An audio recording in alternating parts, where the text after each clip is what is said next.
خداوند تبارک و تعالی رو بسیار سپاسگزاریم و تشکر میکنیم به خاطر همه نعمتهای خوب و مفید و توفیقات ارزشمند و گرانبهایش.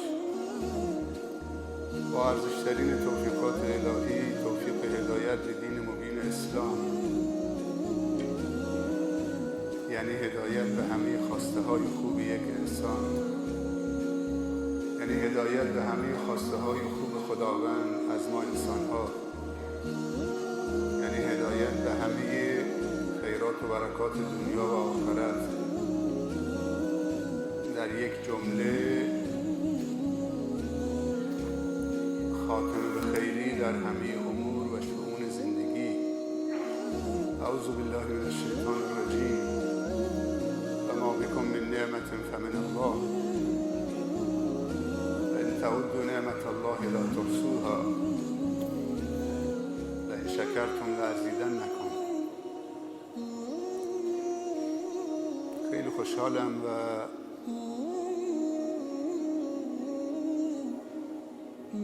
خود را سعادتمند و محظوظ و خوشنصیب می‌دانم در این روز بسیار مبارک، روز جمعه، در خانه خدا برادران و خواهران ایمانی خودم که به خاطر خدا دوستشون دارم و دیدارشون را عبادت میدونم،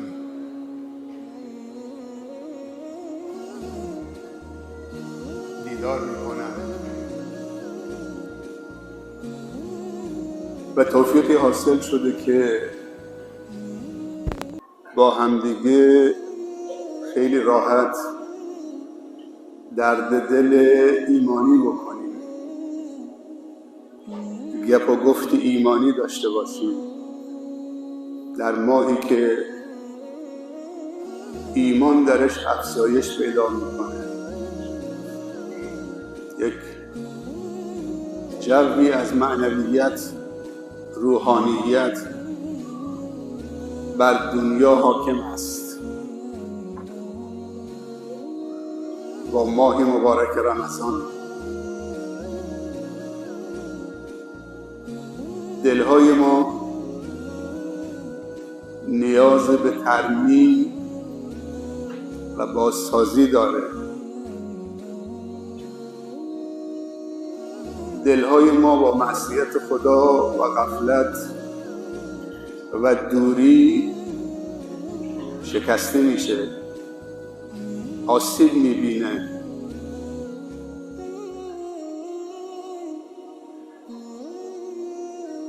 خداوند این فرصتها رو برای ما و شما بندگانش همیشه تجدید میکنه که کاملترینش ماه مبارک رمضان هست. در حقیقت ماه بازسازی و ترمیم دلها، چون دلهای ما محل نگاه الله جل جلاله هست، محل نگاه و توجه خدای مهربان هست.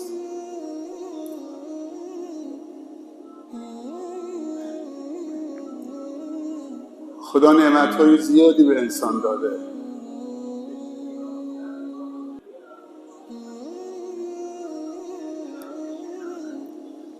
اما دو تا نعمت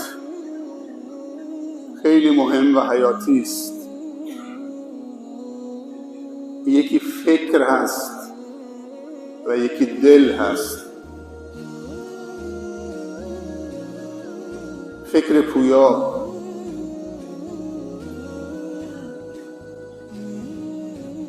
فکر مثبت،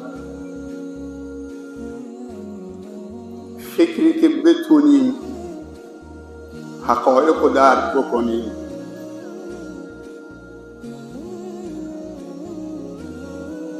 فکری که قابلیت رو در ما و شما ایجاد بکنه که شایسته خطاب خداوند قرار بگیره و خطاب خداوند مستقیما متوجه ما و شما بشود. یعنی مناط تکلیف، اون فکر رشید و پخته هست که وقتی به پختگی میرسد انسان شایستگی پیدا میکند که مستقیم مورد توجه خطاب رب العالمین قرار بگیرد. دکتر شریعتی رحمت الله علیه میگه که برای خویشتن خویش، بعد از اینکه دعاهایی برای بندگان خدا میکنه، اما میگه برای خویشتن خویش از خدا آگاهی میطلبم، اما برای خویشتن خویش آگاهی، عشق عشق عشق میطلبم. چقدر این دعا پرمغز هست، کامل هست. اما برای خویشتن خویش آگاهی، عشق عشق عشق میطلبم. جا داره من تشکر بکنم بعد از خداوند که منشأ هر نعمتی است و هر لطفی است و هر مهرورزی است و هر بخشندگی است. از برادر عزیزم و سرورم شیخ یوسف جمالی که امروز در خطبه‌هاش به ما آگاهی دادن، معرفت دادن، شناخت دادن، افاده کردن.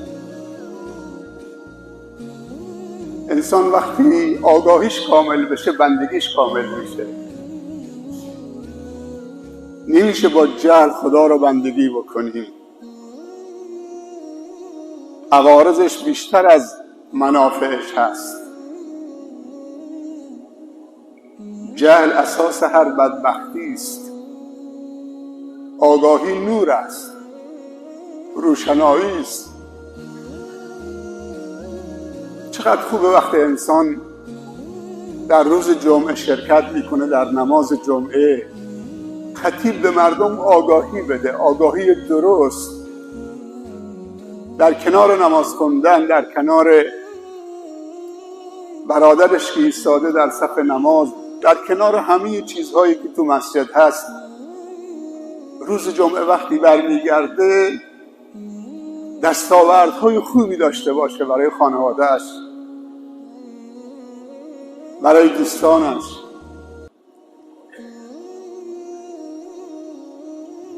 الحق و الانصاف آگاهی های خوبی امروز به ما دادن. مسائلی در باب رکن 4 اسلام، زکات. ما فکر میکنیم فقط نماز عبادته، چون ظاهرش به عبادت بیشتر نزدیک هست. تواضع هست، ایستادن هست، ادب هست، قیام و رکوع و سجود هست. فکر نمی کنیم که مسائل مالی هم کمتر از نماز نیست.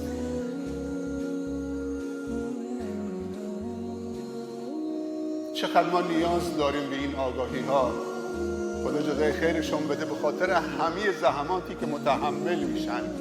همتون میدونید امام جمعه شدن، اونم در مرکز استان،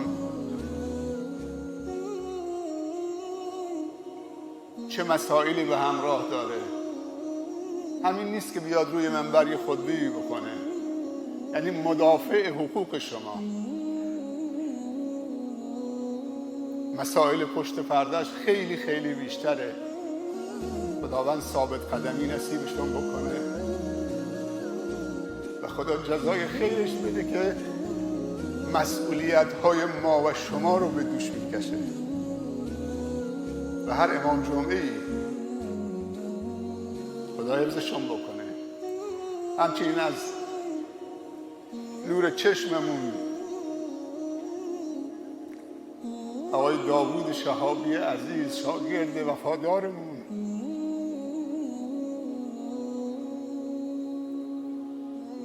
که ما و شما رو بر مائده و سفره خداوندی قرآن دعوت کرد و با اون تلاوت زیبا و مجود و صوت دلنشینشون ما را به ملکوت بردن. چقدر دلهای ما نیاز داره که این کلام رو بشنوه.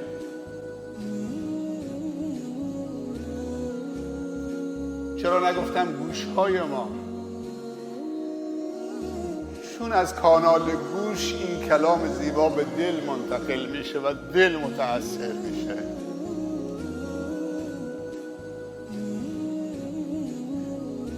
به دلتون بها بدید، به الله متعال اجازه بدید با کلامش با دلتون هر کاری که میخواد انجام بده.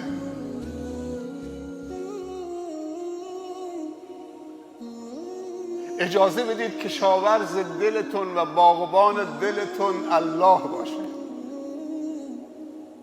بهترین باغبانه، بهترین کشاورزه. این سرزمین پهناور دلتون رو الله به شما تقدیم کرده. این زمین پهناور دلتون که انتهایی ندارد الله به شما تقدیم کرده.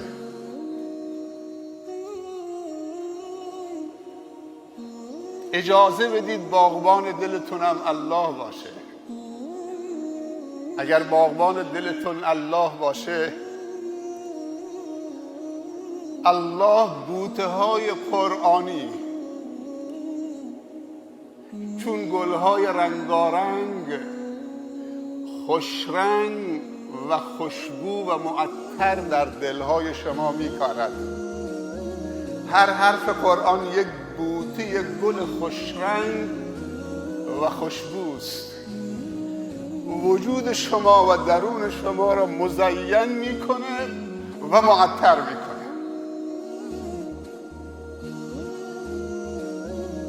اجازه بدید به الله با کلامش با دلهای شما بازی بکنه.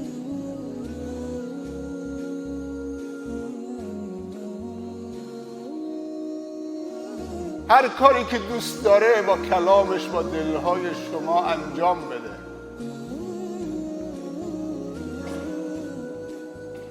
غذای روح و دل کلام رب العالمین و ایمان به رب العالمینه. الله دل داده که دوست بداریم. اولین ذاتی که باید دوست بداریم خودشه و بعد دوستانشه و بعد اعمال و کردار و گفتاری است که خودش دوست داره.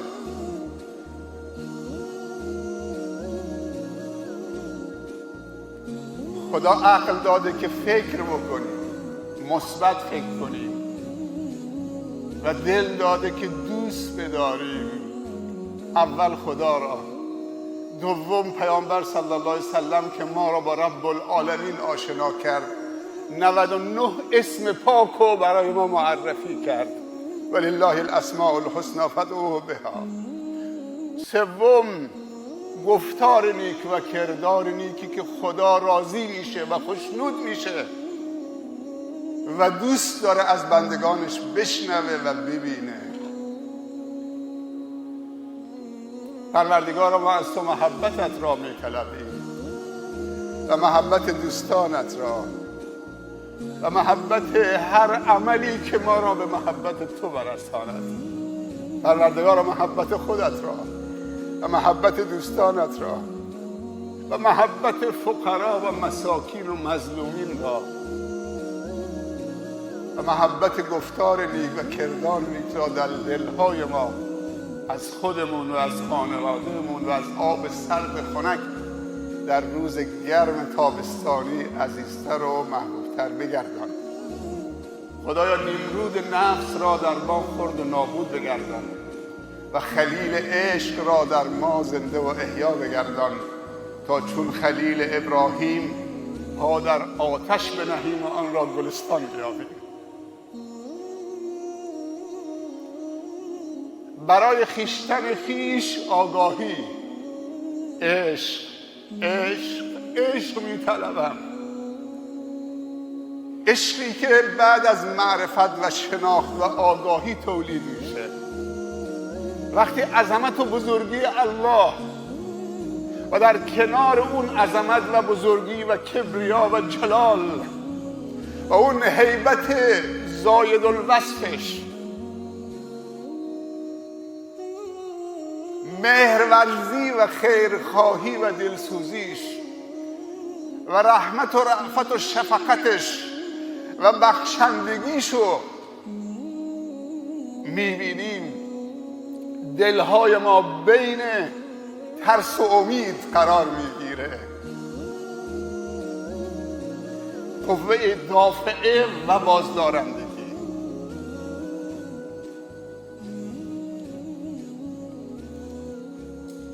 دلهامونو آباد بکنیم، نذاریم باغبان دلهای ما ابلیس باشه. بذر و کینه، نفاق، کفر، دشمنی، حرص، آز، طمع، فساد، پلشتی.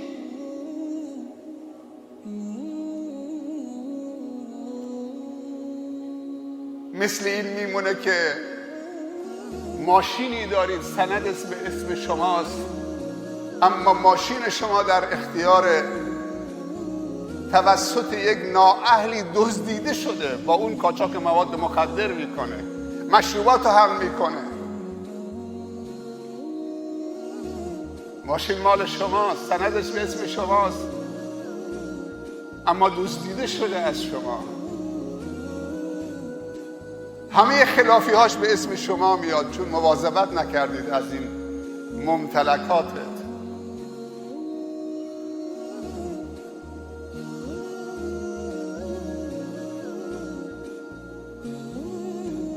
ما باید به داشته هامون اهمیت بدیم. حفظ دستاوردها خیلی مهمتر از توسعه دستاوردهاست. قبل از اینکه تقاضای مزید از الله بکنید، از خداوند شکرگزاری رو بطلبید. اون چیزهایی که دارید، داشته هاتون رو حفظ بکنید.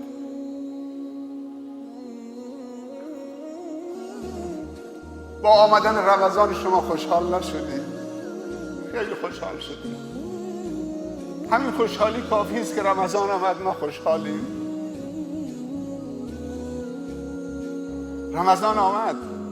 خروجی این رمضان چیست؟ به تعبیر دیگر دستاورد این رمضان چیست؟ یک فرصت طلایی است.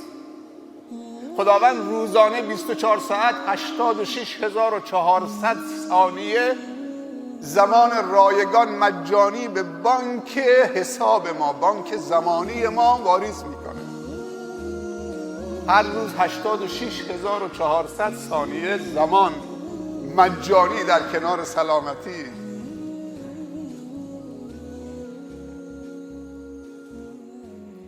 بعد به تو میگه این 86,400 ثانیه تو 24 ساعت زرنگ باش، برداشت کن. مجانی به حساب ریختم، برداشتش کن، پربارش کن.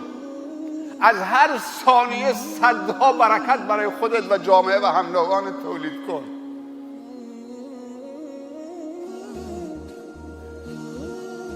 و سر ساعت فلان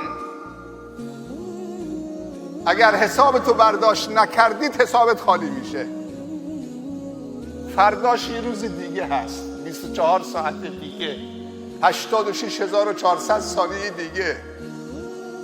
یعنی اون مقدار از 86,400 ثانیه مال توست که برداشتش کردید، دریافتش کردید، به کارش گرفتید.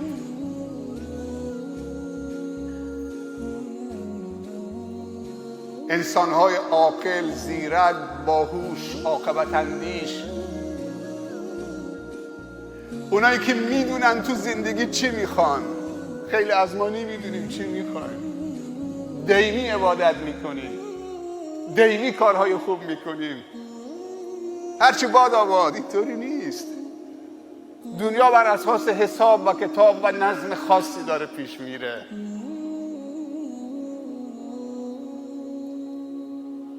اولین چیزی که ما باید بدونیم چی میخوایم.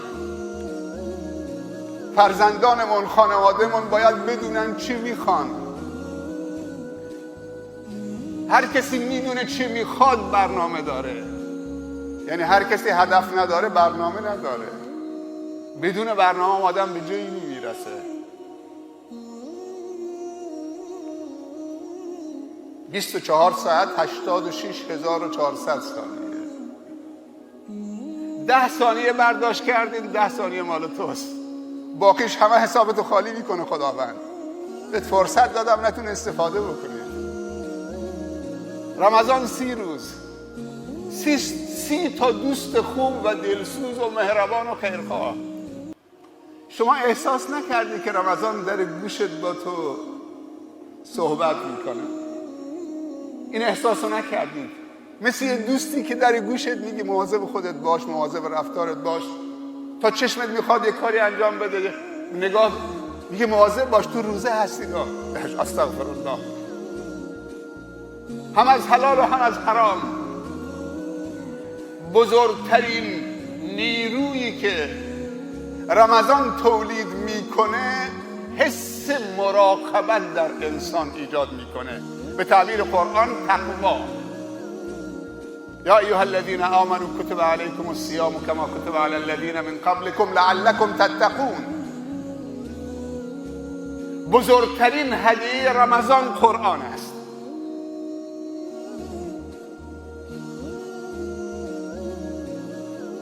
این کتاب هدایتگر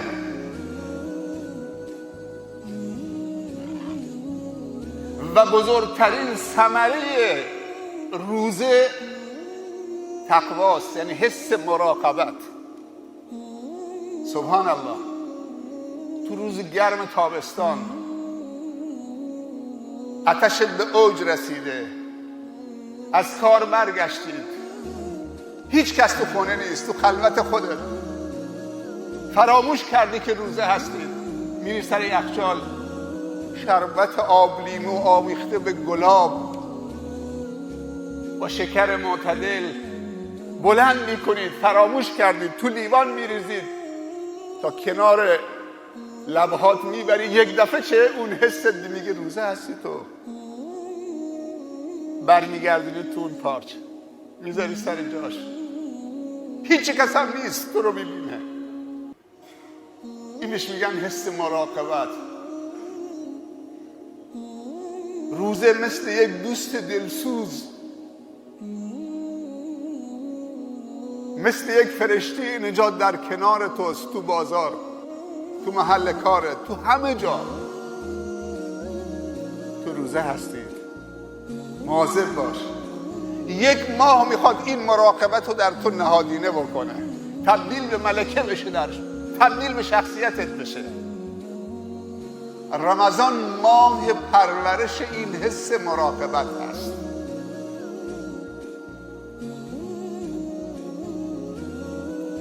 چهار چیز برای موفقیت لازم هست. 1 مبدأ، چه برای آخرت، تجارت آخرت، چه برای تجارت دنیا، چه برای هر مدیریتی. ما باید خودمون رو مدیریت بکنیم. 1 مبدأ، 2 مقصد، 3 ابزار و وسائل، 4 ارزیابی. این 4 چیز خوب داشته باشید اگر میخواید تو زندگی موفق بشید. 1 مبدأ، اون نقطه انطلاق، اون سکوی پرتاب، بهش میگن انگیزه، نیت. انگیزه و نیت قوه دافعه داره، تو رو به طرف جلو سوق میده. انگیزه هامون رو تصحیح بکنیم، نیت هامون رو خالص برای خدا و رضای خدا بکنیم. به تو قدرت دافعه میده، یعنی تو رو هل میده یه جوری به جلو، بهش میگن انگیزه. مبدأ سکوی پرتابمون باید محکم، قدرتمند، صحیح و درست باشه و اون نیته. قدرت نیت رو کم نگیرید، دست کم نگیرید. خدا خیلی وقتا چون چیزهایی که با عمل نمیده با نیت میده، با نیت خوب و عالی و با کیفیت عمل کم هم جواب میده، اما بدون نیت، با نیت خراب و بد و غیر خدایی، عمل بزرگم جواب نمیده. روی نیتمون خیلی کار بکنیم. این نیت هر لحظه منحرف میشه، نیاز داره به بوصله، بهش میگن، که این نیت رو بر بگردونه به جای اولش. نیت هامون رو ربانی بکنیم تا مردان ربانی باشیم. بعضی نیت ها مال خودشون تنها نیست. وقتی نیت پدر خدایی میشه سرایت میکنه به خانواده. وقتی رهبری و عالمی نیتش صالح هست، درست هست، سرایت میکنه به رعیت. بعضی توبه ها هم توبه یکی نیست. بعضی توبه ها توبه یک شخصه، بعضی توبه ها توبه یک امت هست. توبه پدر توبه کل خانواده است. توبه عالم و رهبر توبه کل جامعه هست. بعضی افراد عادی توبه خودشون مال خودشونه. چقدر زیباست اگر رهبری توبه بکنه، عالمی توبه بکنه، مسئول سیاسی توبه بکنه، بزرگی توبه بکنه، معلمی توبه بکنه، مدیر یک شرکتی توبه بکنه، کل زیر مجموعهش بهشون سرایت میکنه.